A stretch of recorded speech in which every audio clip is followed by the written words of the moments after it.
Hai guys, ketemu lagi bersama Eva. Hari ini aku mau membacakan novel aku yang berjudul Eva Daily Life. Semoga suka ya, selamat mendengarkan. Setelah menempuh 1 jam istirahat dan 2 jam pelajaran, tiba juga di istirahat terakhir. Biasanya, di istirahat kedua, aku suka bermain saja di kelas. Namun, kali ini aku keluar. Aku ingin memeriksa kelas Julius. Begitu tiba di kelasnya, aku celingak-celinguk dari pinggir pintu. Ada banyak kakak kelas di sana. Aku sedikit ragu untuk masuk dan bertanya. Tapi benar sekali, tempat duduk Julius kosong. Dia benar tidak masuk ya? Hei, cari siapa? Aku menoleh dan mendapati perempuan dengan rambut ungu pucat. Oh, kamu Eva, temannya Samantha ya? Ujarnya. Aku mengangguk, iya. Nadia tersenyum. Ada perlu apa di sini, Di? Aku mau cari Julius. Apa dia masuk? Tanyaku. Nadia menggeleng. Tidak, dia sudah absen seminggu lebih. Mataku terbelalak. Hah? Kenapa? Tanyaku. Nadia mengangkat bahu. Kurang tahu. Dia juga tidak memberi surat. Oh, ya sudah. Makasih lagi. Ujarku lalu pergi. Saat berjalan balik, aku melihat kelas sebelah. Di dalam ada Leo. Leo ini sebenarnya teman Julius apa bukan sih? Kadang dekat, kadang tidak. Namun, aku iseng memeriksa ruang kelas itu. Kelasnya cukup ramai. Dan benar saja, aku melihat Leo sedang dikerumuni oleh siswi-siswi yang lain. Kalau aku tanya sama dia, kira-kira gimana tanggapan penggemarnya ya? Apa loh, lihat-lihat. Sentak Aurora ada di sana. Aduh, kurasa aku harus urungkan niatku. Tidak ada apa-apa, ujarku lalu pergi. Ah, kemana ya Julius? Mr. Wilfred bilang Julius lagi ada urusan. Mungkin urusannya penting sekali ya, sampai harus libur selama itu. Bel berbunyi. Saatnya balik kelas untuk mengikuti pelajaran sejarah.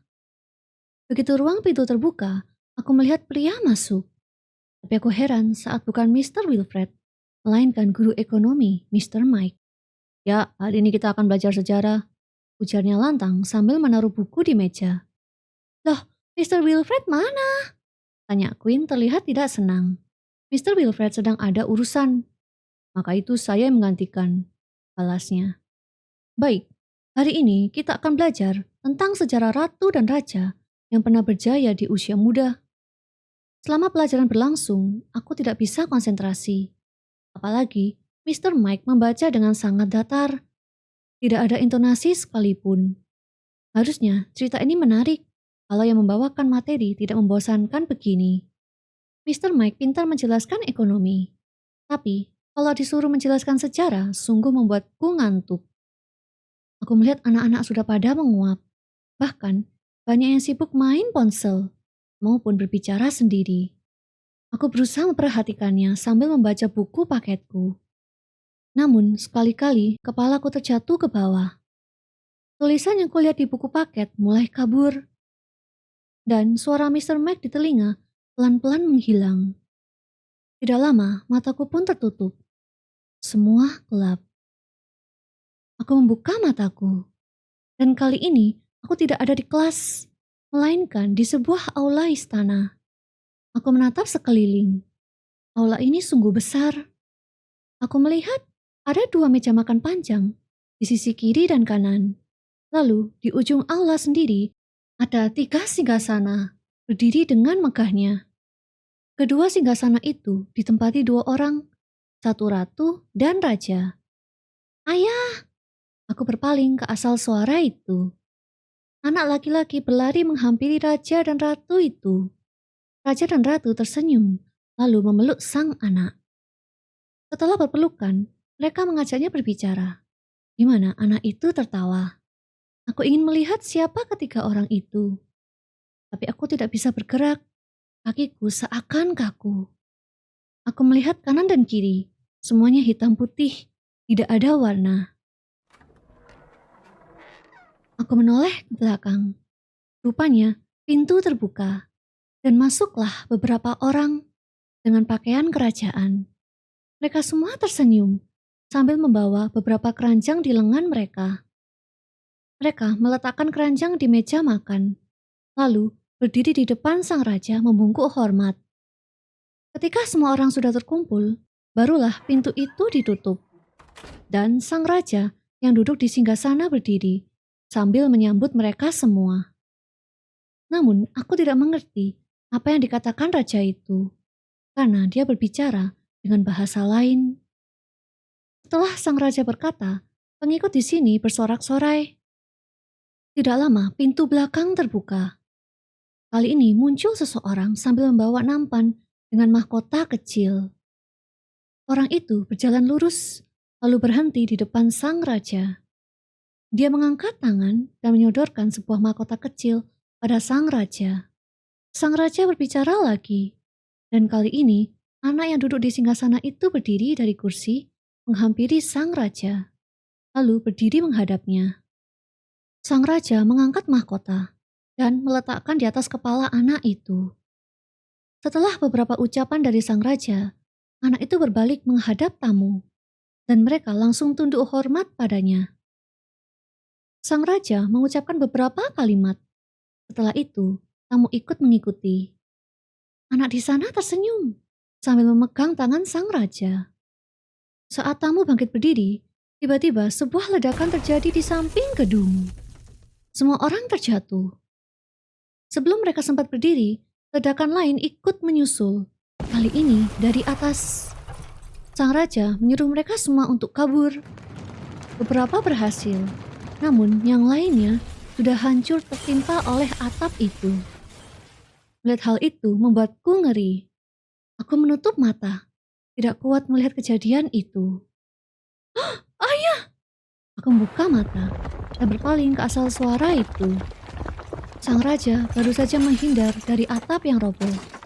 "Oh, baik-baik saja?" tanya sang ratu. Sang raja mengangguk. "Ya, cepat kita harus keluar," pintanya sambil menggandeng tangan anaknya. Sang raja berusaha membawa anak dan ratunya kabur. Akhirnya mereka berhasil melewati tiap runtuhan atap itu. Dan di saat dia hampir tiba di pintu keluar, tiba-tiba ada atap lain yang jatuh. "Awas!" teriakku. Sang raja seolah mendengar peringatanku. Ia menoleh ke atas. Aku menutup mata, takut melihat apa yang terjadi. Sedetik, 2 detik hening. Selama aku menutup mata, aku tidak mendengar ledakan beruntun itu. Suasana sekitarku mendadak sunyi. Oh, sunyi. Ada apa emangnya? Apa mereka selamat? Aku perlahan membuka mataku. Ruang aula yang kulihat tadi sudah hilang. Yang ada sekarang adalah ruang kelasku. Aku berpaling ke depan. Aku tidak melihat mereka. Namun aku melihat seorang guru yang menatapku dengan kesal sambil mengetuk mejanya. Itu Mr. Mike. Rupanya tadi cuma mimpi. Dan jangan-jangan aku keceplosan. Aku langsung menutup mulutku. "Awas apa?" tanya Mr. Mike sambil memincingkan matanya. Aku tertawa kecut. "Maaf, terlalu mendalami kisah sejarah." "Oh ya? Sampai kamu ketiduran di kelas saya?" ungkapnya tidak senang. Aku menggigit bibir bawahku. "Maaf, mister," jawabku lesu. "Ah, lain kali jangan gitu. Kali ini aku maafkan, karena kamu tidak pernah berbuat masalah di kelasku." Aku terdiam. Mr. Mike menghela nafas. "Ah, bikin kaget saja," ujarnya sambil mengelus dada. "Ya sudah, kita lanjutkan pelajarannya." Aku mengangguk, lalu balik membaca buku. Setelah ketahuan tidur di kelas, kali ini aku memperhatikan pelajaran. Kadangkala aku bertanya sama Mr. Mike, agar aku tidak mengantuk lagi mendengar ceritanya. Dan untunglah Mr. Mike dengan senang hati menjelaskan. Aku menggembus lega, syukur tidak dicap anak bandel. Setelah mendengar 2 jam pelajaran, akhirnya sekolahku usai. "Sedih ya, tidak ada Mr. Wilfred. Aku hampir ketiduran tadi," ungkap Samantha saat kita berjalan keluar dari kelas. Aku menatap ke bawah. "Mr. Wilfred kemana ya? Kamu tahu tidak?" Samantha menopang dagu, lalu berpikir. Ada yang bilang Mr. Wilfred pergi karena ada keperluan lain begitu?" "Oh, sejak kapan sih Mr. pergi?" Tidak tahu. Yang jelas terakhir kali lihat 2 minggu yang lalu. 2 minggu yang lalu? Sama seperti Julius ya? Tidak terasa berjalan di koridor. Akhirnya aku tiba di lantai 1. Ya sudah, aku pulang dulu. Sampai ketemu besok, Eva. Seru Samantha. Aku mengangguk. Ya, sampai ketemu besok. Pamitku, lalu lekas berjalan ke perpustakaan. Hari ini, aku bertugas menyampul buku lagi. Dan karena bukunya makin banyak, aku terpaksa lembur seperti biasa. Biasanya, aku dibantu sama Miss Eloise. Cuma karena Miss-nya sedang rapat, aku terpaksa mengerjakan sendiri. Selama bekerja, aku merasa kesepian. Karena ruangan saat ini sangat hening. Untuk mengusir rasa sepi itu, aku berencana mendengarkan lagu. Aku mengeluarkan headset lalu memakainya. Aku bingung harus mendengarkan lagu apa. Karena aku sudah bosan sama playlist laguku. Akhirnya, aku membuka laman, mengetik Best Song of the Year. Setelah itu, aku memutar lagunya. Lagu yang ku dengar, ini lagu Jepang. Walau aku tidak mengerti maknanya, tapi aku langsung jatuh cinta. Karena suaranya yang enak dan musiknya yang upbeat, membuatku semangat dalam bekerja. Dan karena saking enaknya, aku memutar lagu itu berkali-kali, hingga aku hafal dan ikut bersenandung. Aku menikmati setiap lagu itu, hingga tiba-tiba aku merasa ada musik lain yang menimpa lagu ini. Aku mematikan laguku untuk memastikan. Ternyata lagu ini bukan dari ponselku. Masa ada murid yang mendengarkan musik pakai speaker? Bukannya dilarang ya? Aku saja menggunakan headset. Aku bangkit berdiri, lalu menghampiri belakang perpustakaan. Karena musik itu terdengar makin keras dari sana. Hei, bisa tolong dimati? Ucapanku menggantung.